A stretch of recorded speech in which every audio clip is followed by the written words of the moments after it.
နတ်နဲရှုပ်ထွေးတဲ့တောတစ်ခုထဲမှာခေါင်းပြတ်ဆုံးအစုလိုက်နေထိုင်ကြပါတယ်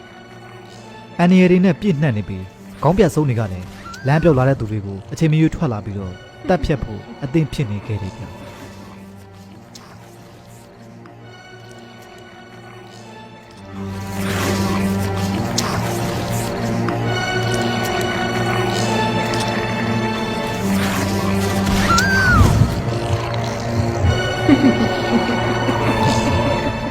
ငါတို့ရဲ့သားကောင်တင်လာပြီပဲ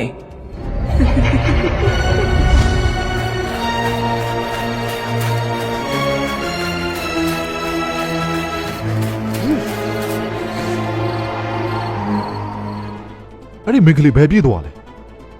မြင်လိုက်တာဒီနားလောက်ပဲအဝေးကြီးတော့မသွားသေးဘူးတို့အမြန်လိုက်ရအောင်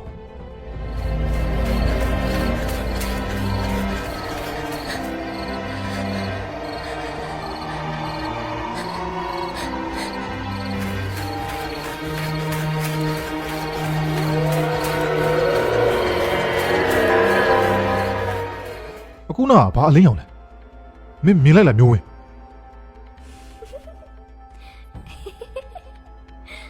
အဲ့ဒါဘာအတန်းလဲဘာတူလဲငါတို့လာမစမ်းနဲ့နော်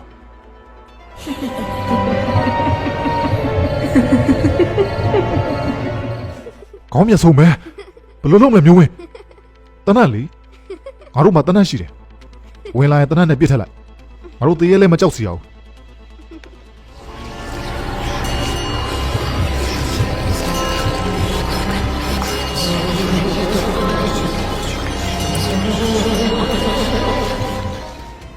စိတ်ဝိညာဉ်ထိန်းချုပ်လိုက်တဲ့ဂါရာနဲ့တွေ့မှာတော့မင်းတို့တွေမလွတ်တော့ဘူးကြာကြာနေမှငါစားဖို့ရောက်လာတာဆိုတော့လက်မလွတ်စေရအောင်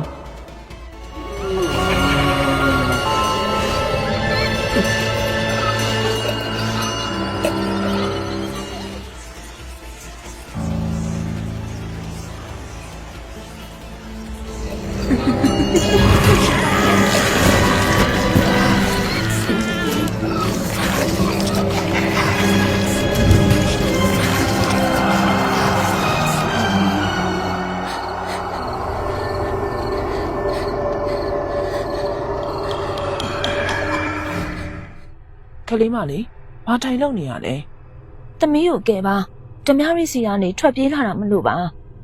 ငါအိမ်လိုက်ခဲ့ဓမြတွေတွေ့လိမ့်မယ်မနှက်ပြက်မနှမ်းမှကြည့်လောက်ကြတာပေါ့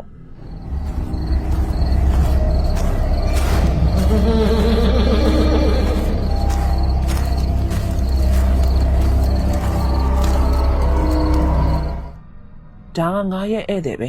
မင်းတို့နှစ်ယောက်အသေးချာကြိုးစုပေးလိုက်ကြ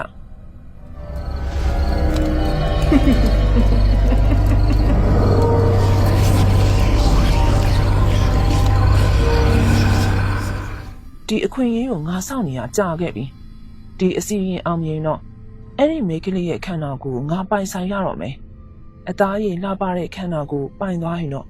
ဒီအိုမင်းကြီးရဲ့ခန္ဓာကိုယ်ကနေလွတ်မြောက်ရပြီ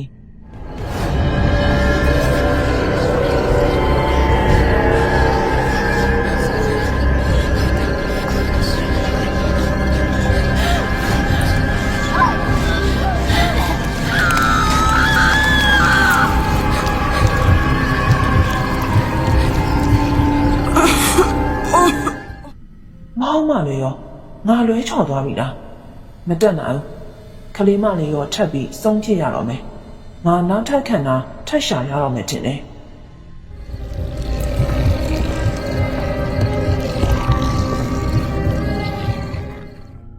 ဒီနေရာဆုံးကြပဲမင်းတို့အားလုံးငါအမိတ်တိုင်းလုပ်ရမယ်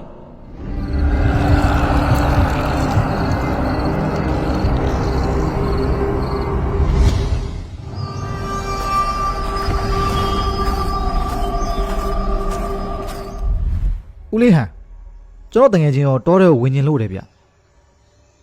လိုအပ်တာသင်ပေးပါနော်ဦးလေး အေးတော်ထဲမှာအန်ဒီရဲ့များတယ်မျက်လုံးနဲ့နားလျှောင်းထားဖို့မဟုတ်တာလည်းမလုပ်ရဘူးငါပစ္စည်းလည်းပြင်ပြီးပြီဆိုတော့တို့တွေသွားကြမယ်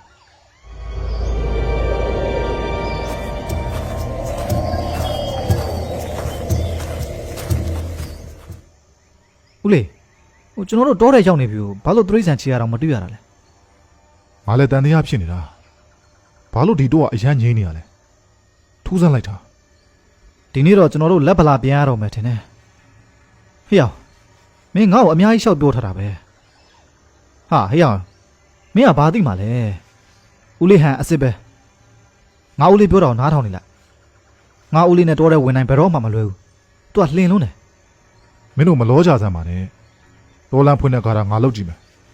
ပိုကောင်းလာမလားလို့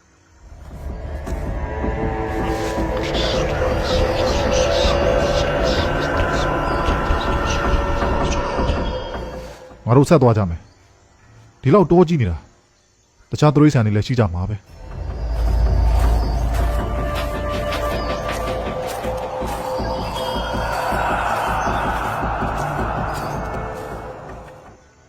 ဦးလေးအရှိလန့်ရွာပဲ ဘာရွာမလို့တော့အလယ်မှာရှိနေရလဲ ကျွန်တော်တို့ဝင်ကြည့်မလားဟိုတရလုံးလမ်းလျှောက်နေရတာဆိုတော့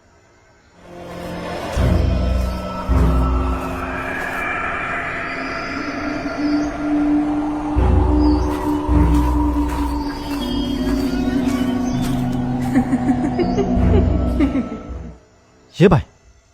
ဒီရွာမှာမိန်းမတွေပဲရှိတာကွာဘာလို့သူတို့တွေကငါတို့ကိုစိုက်ကြည့်နေရလဲငါရဲ့ချောမမှုကိုကြည့်နေတာဖြစ်ရမယ်ဟာမင်းတို့စိတ်ပြတ်တယ်ကွာအကုန်လုံးကိုဟာသားလုပ်နိုင်နေကောင်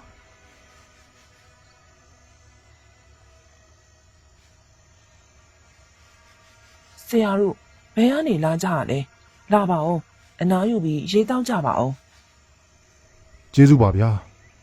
ကျွန်တော်တို့အမဲလိုက်နေတာဒီမှာရွာရှိမယ်လို့မထင်ခဲ့မိဘူး လူတိုင်းပြောကြတယ်ကြာကြာနေမှကိုရီပါကိုလူတွေလာကြတာထားပါတော့ပင်ပင်ပန်းပန်းလာကြတာဆိုတော့ရေတောက်ကြပါဦးနော်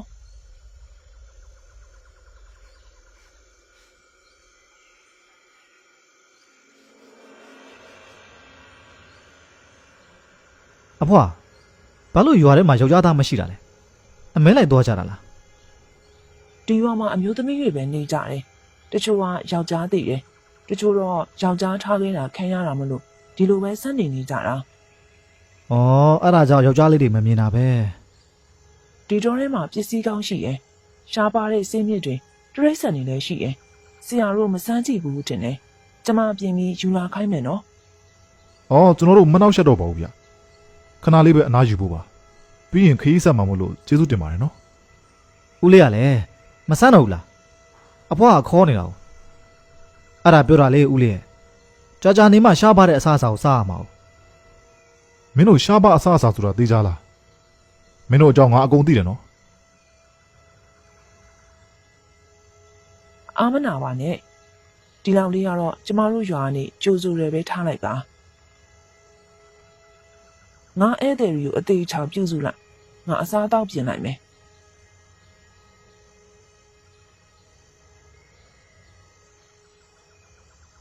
ဟေးငါပြန်လာခဲ့မယ်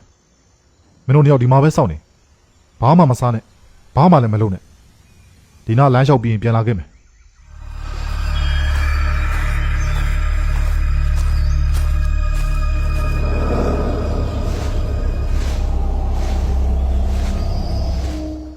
ဒီလောက်ဆိုလောက်မယ်တင်တယ်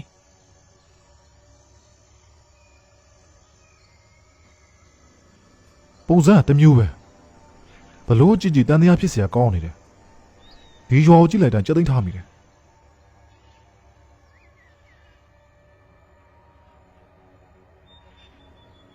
ဒါမတုံးရတဲ့စေးမြစ်တွေပဲ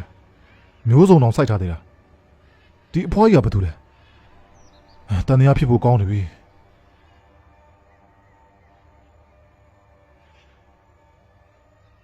အမြန်စားလိုက်ပါဦးနီရုံးစားနော်မဟုတ်ရင်အေးသွားမယ် မောင်မန်းနဲ့ရဲပိုင်မင်းတို့ဘာလို့မလို့လဲ ဦးလေးကလည်းအတန်ကျလိုက်တာဗိုက်စားလို့နည်းနည်းစားလိုက်တာဘာလို့ဒေါသဖြစ်နေရလဲမင်းကိုဘာမှမစားနိုင်ဘူးလို့ပြောထားတယ်လေဦးလေးဟန်ကလည်းစောင်းခိုင်းထားတာ မိုးချိုးတော့မယ်ငါတို့ပြန်သိနေပြီ ဟေ့အောင်ရဲပိုင်မင်းဦးလေးဘာဖြစ်နေရလဲမျက်နှာဒီနဲ့ထားလိုက်ပါငါတို့ပြန်သိနေပြီလို့လည်းထင်တယ် အဲဆရာရဲ့အမြန်တော့ပြီးမပြန်ချနိုင်အောင်လေကျမရဲ့ဟင်းချိုကိုတောက်ပါအောင်အသေးချာချက်ထားတာရှင်တို့အားလုံးအတွက် ကျေးဇူးတင်ပါတယ်ဗျ ဒါပေမဲ့အခုပြန်ရတော့မှမလို့နောက်တစ်ခါမှပေါ့မင်းတို့အထုပ်ပြင်တော့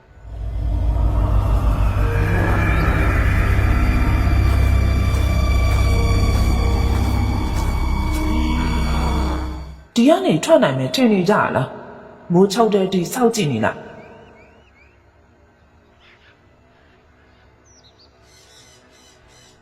ငါခံမှန်းထားတဲ့အတိုင်းပဲအဖွားကြီးကငါတို့လွယ်လွယ်နဲ့တော့မလွတ်ဘူးလေ ဘာဖြစ်တာလဲဦးလေး ငါတို့တွေတော့ဝိညာဉ်စိုးနဲ့တွေ့နေပြီဟာ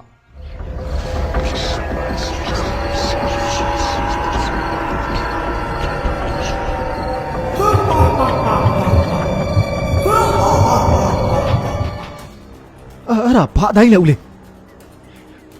မိုးချုပ်နေပြီမင်းတို့အသေးချာသတိထားကြအဲ့ဒါကြီးကခေါင်းပြတ်ဆုံးပဲမင်းတို့တွေကဆုံးတွေဖြစ်နေကြတာပေါ့ ဘာလို့ရမလဲဦးလေး သူတို့ဝင်လာရင်တနတ်နဲ့သာပြစ်လိုက်မရှင်းထုံနိုင်ပေမဲ့ကြည်စံကြောင့်သူတို့တွေနှေးသွားနိုင်တယ်ပြေးဖို့လမ်းပြင်ထားတယ်ဒါပေမဲ့သူတို့တွေကိုကြောသွားမှရမှာ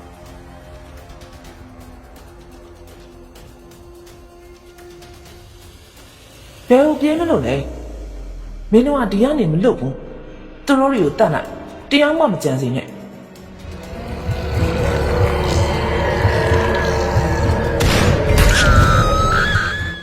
သူတို့ကအများကြီးလာတာနိုင်မမလား မနိုင်လဲနိုင်ရမယ်ရဲပိုင်းဘယ်ဘက်ကိုကြည့်မောင်းမညာဘက်ကိုသတိထားသူတို့တွေကိုမောင်းထုတ်ရမယ်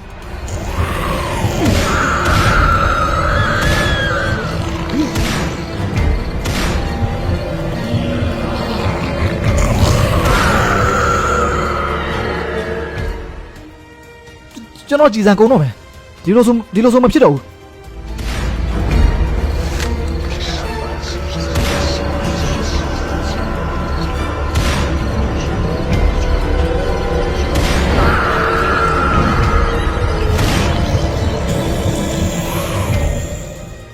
ဒါအမြင်မားစေတဲ့အရာပဲငါတို့မြင်နေတာတွေကထင်အောင်ထင်မှားဆုံးနေပဲအမြန်သွားကြထွက်လန့်မလို့တော့ဘူး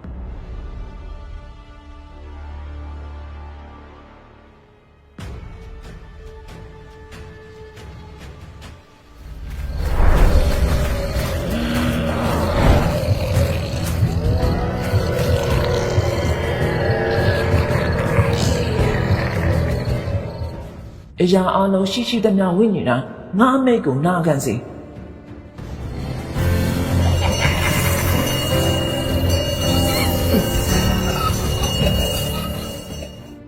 မောင်မမင်းဘာဖြစ်တာလဲ သူနင်တို့တန်ကိုမကြားတော့ဘူးငါပေးလိုက်တဲ့စင်းလေးကိုစားလိုက်ရင်ဘယ်တော့မှမလွတ်ဘူး ရဲပိုင်းနောက်ဆိုလိုက်မောင်မအထိတ်ချုပ်ခံလိုက်ရပြီကွာ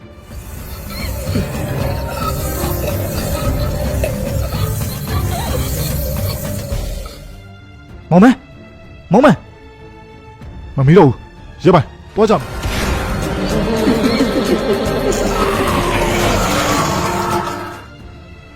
ယောအမြန်ပြေးစမ်း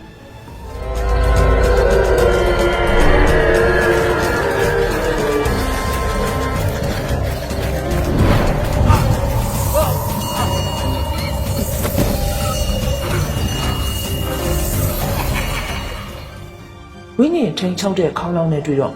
မင်းတို့လည်းမလွတ်ပါဘူး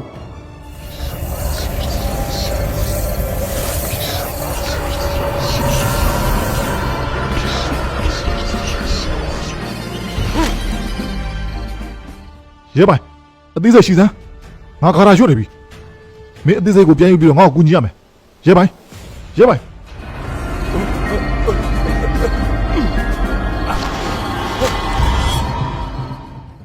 တာမန်နေမဟုတ်ဘူးပဲငါကာရာတွေကိုတော့ဖြည့်နိုင်လား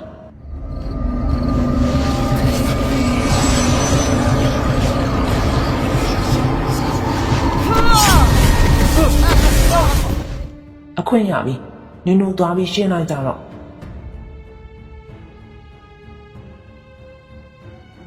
ဦးလေးဟန်ကျွန်တော်ကဲပါဦး အစွမ်းထက်မြက်တဲ့ဂါရာရှင်တွေရဲ့အစွမ်းတွေကျွန်တော်စီကိုကြားရောက်ပါစေရဲပိုင်းဒီဘက်ကိုလာတော့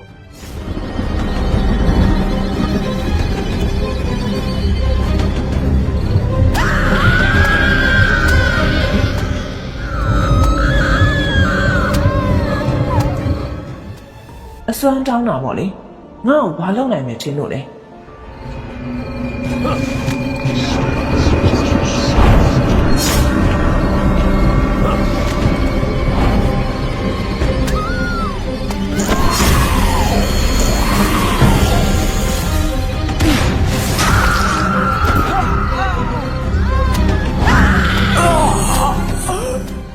ငါတို့အခုထွက်မှရတော့မယ်ရဲပိုင်